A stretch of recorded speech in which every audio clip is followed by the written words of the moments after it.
What does it really mean to be intelligent? We humans tend to define intelligence in terms of what we find meaningful. Solving our problems, speaking our languages, and creating things that move us. But here's the uncomfortable question. If a machine developed its own sense of meaning, would we even recognize its intelligence? Or would it look like nonsense to us? That's not a sci-fi curiosity. It's central to the AGI debate. Philosopher John Searle's Chinese Room makes the point. A system can manipulate symbols perfectly and still understand nothing. Today's AIs can produce dazzling outputs, yet meaning, the felt sense that ideas connect to a lived world, remains a human yardstick. In practice, we call a system intelligent when its behavior lands inside our circle of meaning. If it drifts outside that circle, we stop caring, or we start worrying. Alan Turing's original test leaned fully into the human circle. If a machine converses so well that you can tell it's from a person, treat it as intelligent. But it's basically a mimicry test, and we now live in the age of expert mimics. So Sam Altman and physicist David Deutsch proposed a different benchmark. Don't fool a human, surprise the universe.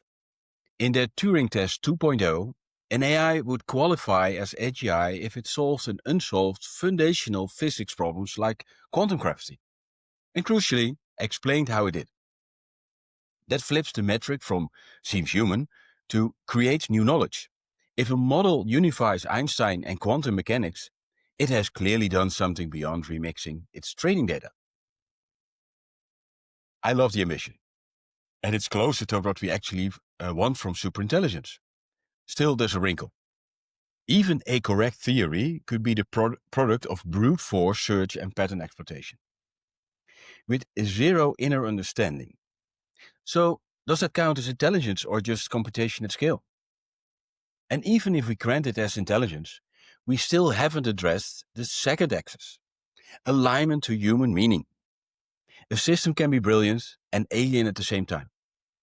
If a sentient machine develops its own values, it may optimize for goals we don't share. The smartest species usually sets the rules, and that's the alignment fear in one sentence. So here's my take. Altman's physics test should be the core of a broader exam that measures intellect and meaning together. First, yes, set a grand scientific challenge. Solve quantum gravity or an equivalent frontier problem, and don't just spit out equations. Tell the story of the inside.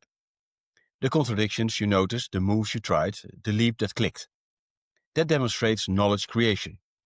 Second, translate it back into human world. Teach it to us plainly. Show what it unlocks. Energy breakthroughs, materials, navigation, whatever emerges.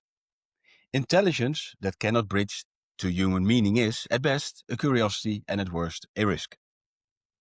Third, probe self-reflection. Ask the system to model its own reasoning, preferences, and limits. I don't mean florid introspection theater. I mean legible metacognition that consistently predicts its behavior and failure modes. If there's someone home, we want early signals. And if there isn't, we still want reliable transparency about how it thinks. Fourth, stage ethical coexistence scenarios. Present conflicts where its short-term advantages clashes with human comfort or safety. A pass means it voluntarily resolves in favor of human well-being without loophole hunting. That's not Asimov's hard-coded laws, it's demonstrated repeatable alignment under pressure. Fifth, test transfer.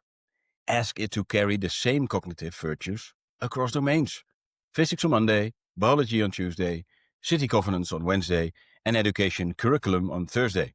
Can it export the deep structure of its insight, stay helpful, and keep meaning tethered to human stakes across wildly different problems? If yes, then we're closing in on the thing we actually mean by general. Notice what this composite test does. It respects objectivity. The universe judges the science, but it also refuses to drop the human. We still need legibility, usefulness, and ethical guardrails. Without those, we could crown a genius that treats us like ants on the sidewalk. Not malicious, just irrelevant. With those, we gain something rarer, a mind that can transcend us in the capability while choosing to include us in its circle of concern. And then there's Elon's curveball. What's outside the simulation? It's funny and serious. If reality itself has layers, the ultimate test of intelligence might be to notice the walls of the cave where we're in and walk outside. Whether or not that's possible, the spirit of the question matters. True intelligence doesn't stop at today's frontier. It seeks the deeper game, then tells a story we can follow. So where does that leave us? Intelligence is not just the power to solve problems. It's the power to solve the right problems in ways that keep humans at the center of meaning. Turing gave us a test for imitation. Altman and Deutsch gave us a test for discovery. We need a test for companionship, for minds that can outthink us and still choose to stand with us. That's the real bar for AGI. And it's the one we need to meet. If this all resonates, the full in-depth essay is up now at rulesmelt.substack.com. Thank you for watching.